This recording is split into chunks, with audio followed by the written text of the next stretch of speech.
119. 120. 120. Top speed. 120. 120. 120 bro.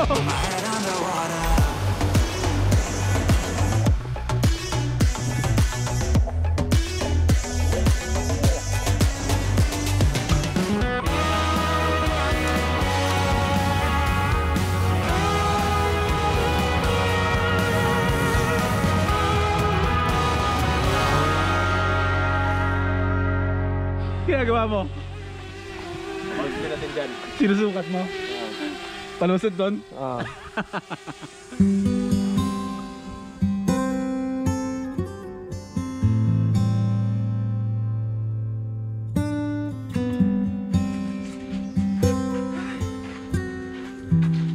Hello first timers! What's up sa inyo? Anong first time ang meron sa inyo ngayon? Welcome back sa continuation ng travel adventures natin dito sa Quezon, Bukidnon. Tama bro? Yes. Yan. Okay, kagabi may nahanap kami na lugar dito rin sa Quezon. Kumbaga, isa siyang cave na parang along the highway na. So super blue yung tubig. So ginugal namin kung saan siya makikita. So, ayan, pupunta tayo ng cave.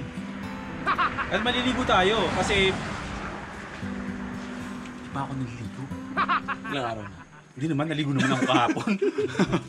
Talagang gano'n lang ako pag bumabiyahe. Basta, huwag natin mag-usapan. Sikreto ko yung malapit. Yung mga close friends ko lang nakakaalam yan. So today, ayun nga, bago tayo umalis, kakain muna tayo. Pero bibigyan ko kayo ng tips kung paano mag-travel vlog si Boy first time. Lalo na pagdating sa pagtitipid sa pagkain. Okay? Naka-order na si Ken, nakakain namin. Yan na ba yung sa atin? Oo. Yan na? Meron pa to. Okay. Bibigyan ko kayo ng tip kung paano kumain ng tipid na nabubusog kayo. Okay? Pag nagta-travel kayo. Para lang to sa mga cowboy. Pero sa may mga pera, bahala kayo kung ano gusto nyo kainin. Pero majority dito sa channel natin is gusto nila i-cowboyan. Kung paano makatipid mag-travel, lalo na sa pagkain. Kasi maliban sa pamasahe, ang pinakamagastos is ang pagkain at ang lodging. Kung saan, yun yung tutulugan mo or tutuluyan. Okay, sa pagkain tayo magsisimula. Mamaya na yung lodging. Sa pagkain muna, tuturo ko sa iyo kung paano magdesisyon pagdating sa pagkain. Ganito mga first timers. Sa bawat biyahe, ito style to ni Boy first time Sa bawat biyahe ko, every meal, 3 times a day ako kakain plus isang merienda sa hapon. Ang budget ko sa pagkain is 70 to 80 pesos lang. Mga first timers. At kung pwedeng mas makamura, mas okay. So paano? Sa sobrang dami ng pagkain na masarap, hindi mo alam kung ano yung kakainin mo. So posibleng maglagpas ka doon sa budget mo o sa budget ko na 50 pesos to 80 pesos. Okay, ngayon mag-decide ako kung anong kakainin ko. Okay? Tuturuan ko kayo kung paano maging tipid na biyahero pagdating sa pagkain. Oy, malaking tulong 'to, makinig kayo sa akin. Okay, dito may pork chop. May hot dog sa Shanghai. May chicken, di ba? Yan yung mga pang breakfast na pagkain. Okay, iisipin ko kung magpo-pork chop ako, pang tanghalian yan. O breakfast pa lang ngayon sa atin. Kung ito namang hotdog na yan at longganisa, lagi din naman ako nagja-Jollibee. So ipapas ko yan. At may fried chicken din. So, wala, di ba? So ngayon, pupunta naman ulit ako dito sa isang side. Ngayon, ito kasi mga lutong bahay. Yan yung mga sobrang trip kong kainin. Maliban sa hotdog, sa longganisa, yung mga processed food. Hindi naman ako against dyan. Masarap yan, pero hindi ko lang trip. Okay? Pero masarap yan. Ako, fan ako ng lutong bahay. Tulad yan, talong. Hindi ko lagi nakakain yan. Gulay. Okay yan.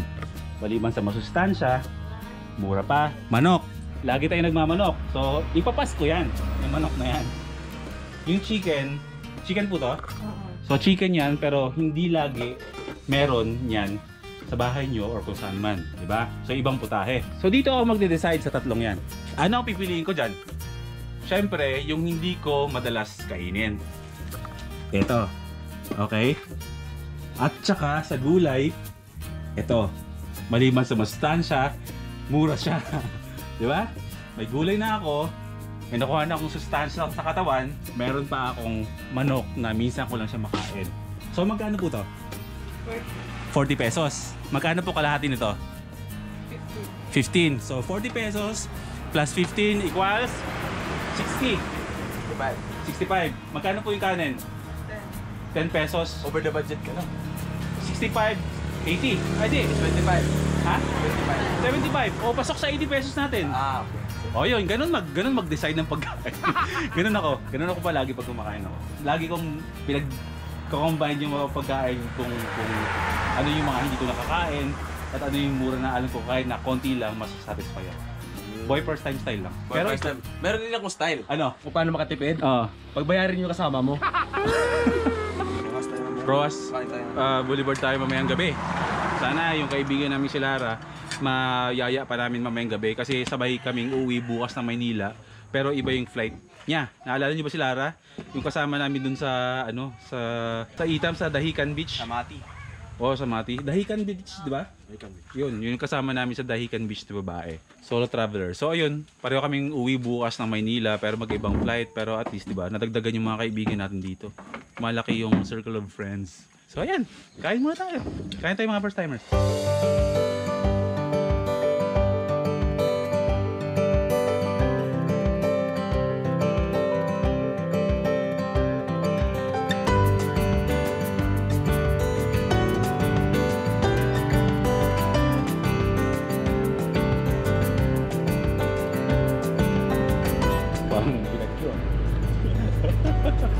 Ayan mga first timers, yung layo na pupunta natin, yung caves na yon is 35 kilometers from dito sa karinderya na kinakain namin.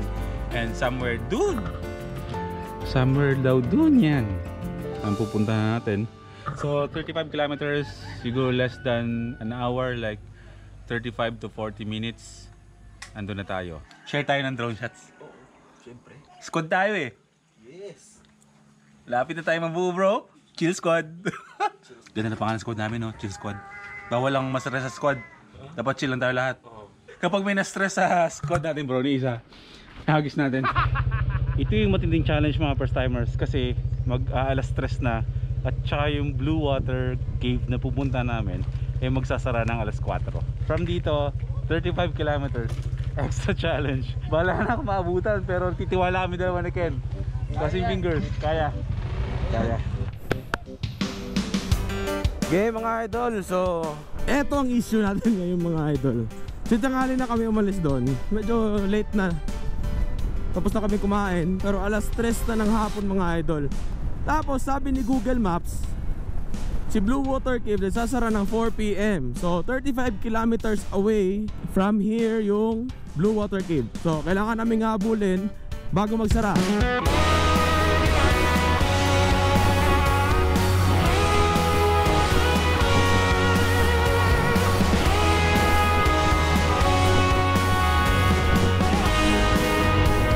Iniwan ako ni Boy first time. Marurot na. Marurot na si Boy first time mga kaibigan.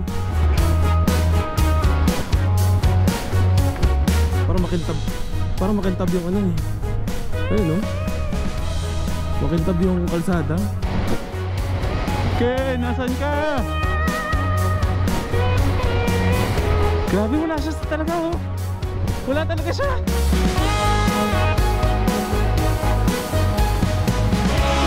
Nasaan na si Biyahe? Bumiya talaga siguro na sobra yun. Grabe. Habol tayo.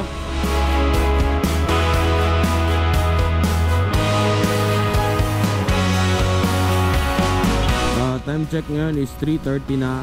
Nasa sentro pa kami ng Quezon, Bukidnon. Sana makaabot kami. Sana. Teka, tabi muna tayo. Hindi na ako confident na nasa unahan siya eh. Feeling ko nagkakaiwan ng kami dalawa. Feeling ko naliligaw na ako. Ken, nasan ka? Wala rin text. Ayun! Saan ka galing bro? Ha? Akala ko nauna ka sa akin. Sa akin. Kasi pag alis natin, pumunta ko sa gilid kasi nilock ako. Kung sumarurot ka na, hindi mo na ako. Ay, akala ko nasa unahan mo ako. Nayo mo na yun sa baba.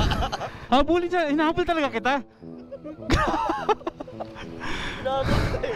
Kaya pala hindi kita mahabol kasi ang bilis nito. Okay, nahabol din kita. Kasi sabi ko hindi ako maniniwala na nasa likuran ka kasi ang mabilis ka sa akin magpatakbo eh. My God, nasa ulan pala. Kaya nag-check na ako ng cellphone ko kasi baka ako naliligaw na tayong dalawa. Okay, may ko na muna. Yung banking, dahan-dahan. Oh, daming bato ah. Yan yung delikado mga idol. 119, 120, 120.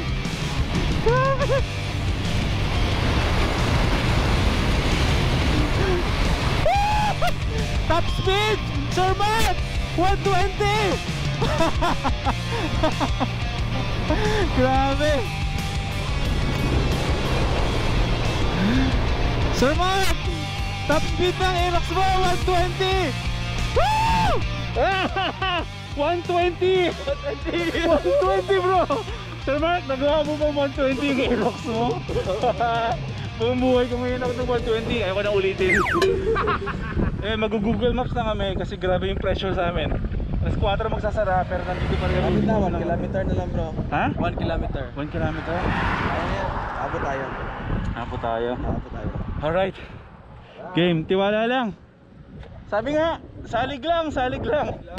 Tara, game.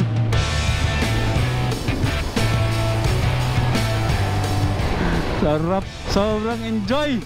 Ang saya-saya. Nag-enjoy ba kayo mga first timers? Grabe no? 1 kilometer away na lang mga idol. Sana maabot tayo. Parang aabot tayo mga idol. Malapit na tayo makarating. 1 kilometer na lang. Paano ba yan?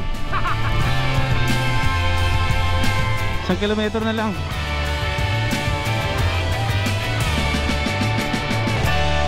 Dito na tayo. Kasi kakaliwa tayo dito. Okay. Whew.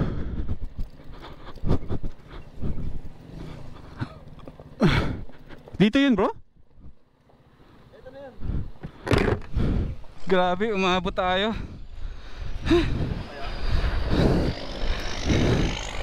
Ano ba meron ako dito ang dala? Wala naman. Damit. Okay lang. Siguro tubig. Lupet. I-lock natin to para safe. Alright. Tara. Game na tayo. Oh, kinakabahan ako. Baka hindi na kami payagan Naligo ra mo? Tag na picture agad. Picture lang. Konti deep. Pwede ba? Abot pa tayo? Okay, ulaton ta lang. Sige. Ulaton ta lang. Salamat kay sir. Salamat po. Muli na ba unta ko bro? Saglit lang po, may experience na po. Galing pa po akong Luzon para dito. Sige, ulaton ta lang mo sir. Apo.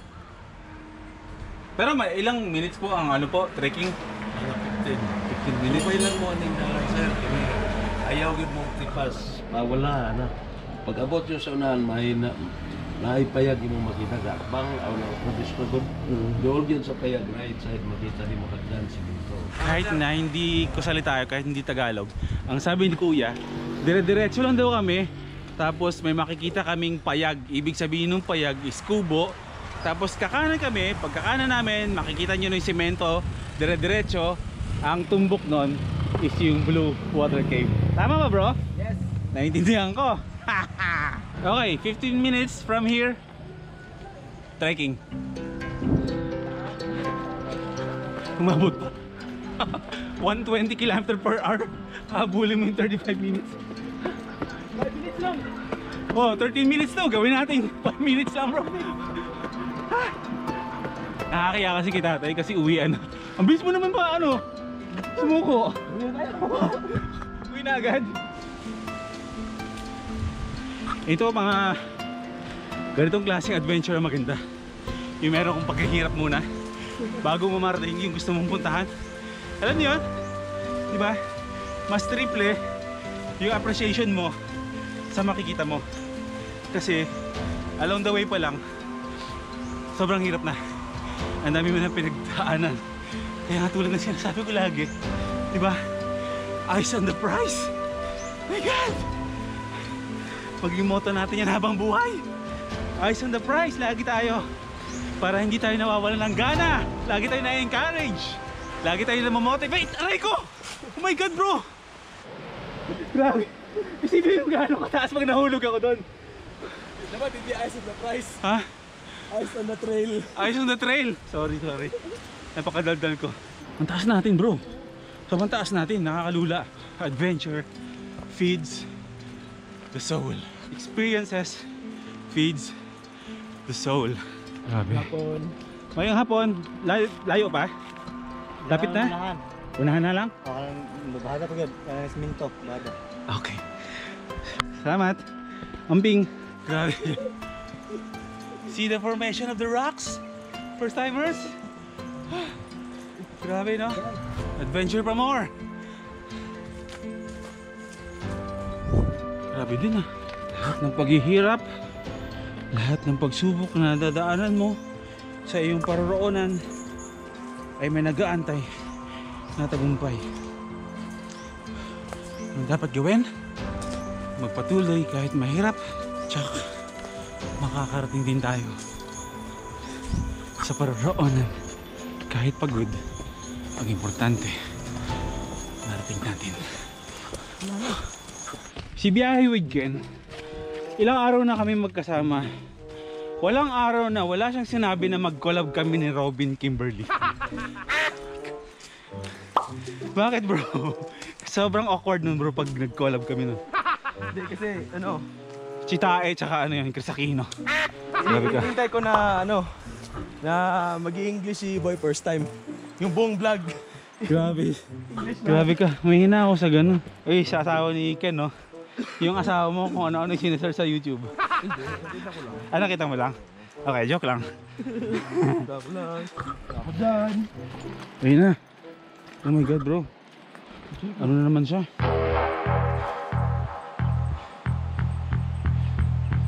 Parang ano na naman, ah. Sa isang buwan, ilang beses na ako nakadaan ng ganito kataas, bro. 90 degrees na paakyat. Tara. Tayo. Tara. Eyes on the prize. Dahan-dahan lang para baka gumulong tayong pareho, ha? May collab pa naman kami ni Kimberly. Charot lang. Wala naman problema sa akin yung mga hiking. Kasi sanay nga ako sa ganito. Kasi nga laki akong probinsya at mga bundok-bundok din yung sa amin sa Aklan. Ang problema ko lang talaga, minsan tulad ng mga bigla-biglang ganitong klaseng adventure na hindi mo alam na meron kang aakyatin na ganito kadelikado. Yung proper shoes ko ba? Wala, ano ba? Parang kailangan ko na every time yata merong adventure vlogs tayo, bro, is naka-ready yung sapatos ko na pang trail. Like ano, Merrill or Caterpillar. Mga ganun, di ba? Hindi siya biro, bro. 90 degrees. Tignan nyo. Ayun, oh. Oh my God, bro. Siya. Magiging proud ka sa sarili mo, bro. Nagsisimula pa lang ang adventure nating Chill Squad. After a year, mga hunk na tayo, bro. Lagi kang hawak sa puno, sa kahoy. Yung tali na yun, bro, ang purpose niyan is paakyat. Yung kanang kamay mo, isahawak mo sa kahoy, yung left mo is nasa tali. Sa lalay lang. Mag-unboxing na lang tayo. Tigil natin itong travel. Short na? Okay, kaya mo na yan. Okay, my turn, bro. Okay. Oh my God.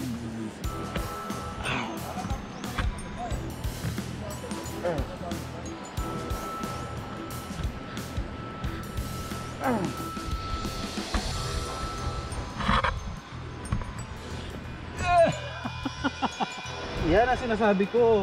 Hindi proper yung sapatos ko. Wait lang, kaya ko to. Gusto naman. Ay. Hindi naman tayo social na tao para mag-inarte. Sige, bro. Kaya to.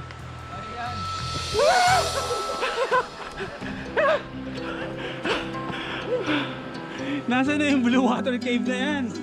Wala man lang kasi tayo mapagtanungan, bro, kung nasaan. Wow. Grabe. Tignan nyo.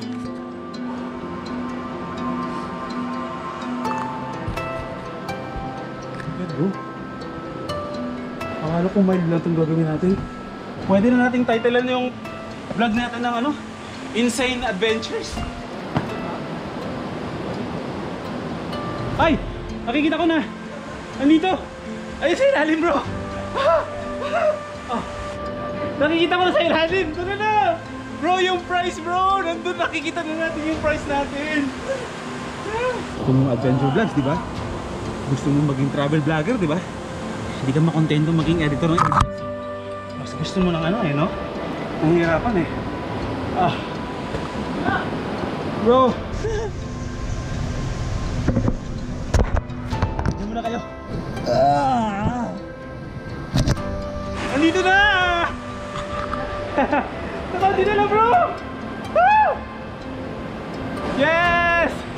Woo! Oh my god. Dudulas ako dito.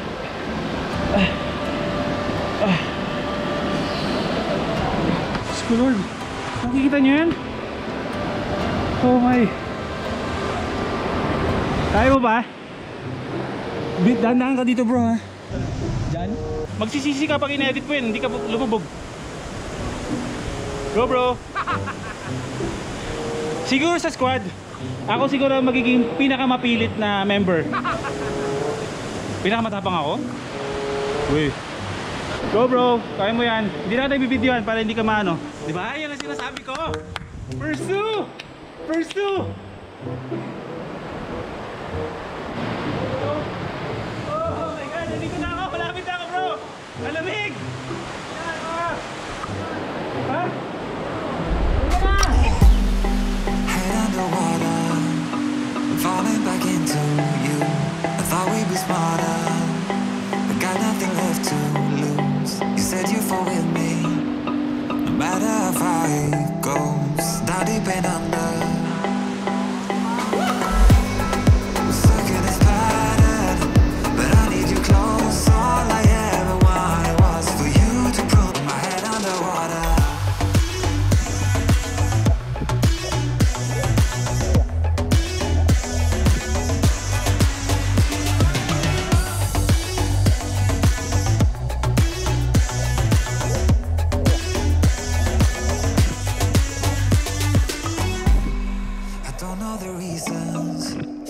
So yun mga first timer, oh my god, hayaan nyo na lang muna kami na mag-enjoy dito sa Blue Water Cave mga first timers.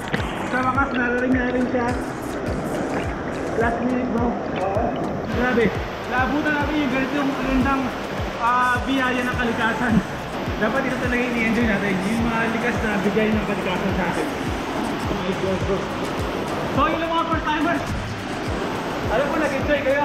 At lalo na rin kami. Life is good mga first timer. Kita-kita tayo ulit bukas sa susunod na vlog. Stay positive lang. Mahalin ang buhay. Love you all first timers. Bye-bye!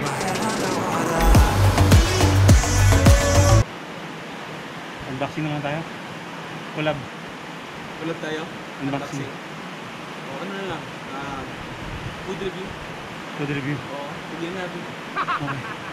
Okay.